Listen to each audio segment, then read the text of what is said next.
পশ্চিম মেদিনীপুরের ঘাটালের পর এবার হাওড়ার দিকে নজর রাখবো, কারণ হাওড়ার কলেজে ধন্যবাদ ছবিটা দেখুন। ডোমজুড়ে আজাদ হিন্দ কলেজে তুলকালাম দুই গোষ্ঠীর সংঘর্ষ ঘিরে রীতিমতো উত্তেজনা, পুলিশ গেলেও সেখানে রীতিমতো উত্তেজনা, গন্ডগোল, বিশৃঙ্খলা পরিস্থিতি। ডোমজুড়ে আজাদ হিন্দ কলেজে রীতিমতো তুলকালাম।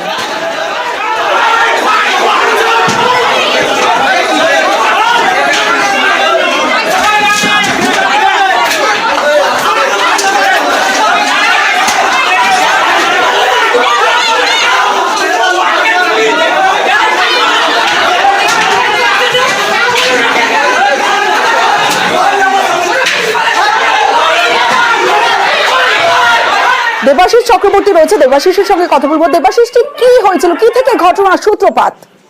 দেখো, এই ডোমজুড়ে আজাদ হিন্দ কলেজে দীর্ঘদিন ধরে সেখানে পরিচালন সমিতির যে ভোট, সেই ভোট বা ছাত্রের কোনো নির্বাচন সেখানে হয়নি।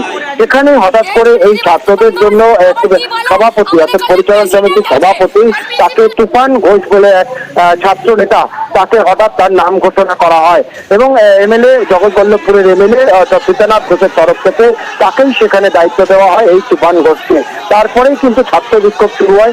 সকাল থেকে ডোমজুড়ের যে কলেজ, সেই কলেজে তুফান ঘোষের বিরুদ্ধে একাধিক পোস্টার পড়ে, সেখানে তাকে তোলাবাজ এবং তাকে দুশ্চরিত্র বলে চিহ্নিত করে সেই পোস্টার। এবং যখন কলেজ চালু হয় তখন থেকেই কলেজের প্রিন্সিপালকে ঘেরাও করে রাখে ছাত্রছাত্রীরা।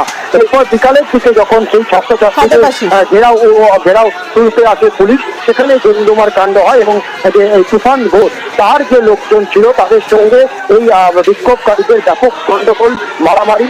পরবর্তীকালে সেখানে র্যাব নামাতে হয় এবং এই ঘটনায় বেশ কয়েকজন ছাত্রছাত্রী বেশ কয়েকজনের মাথা ফেটেছে। বেশ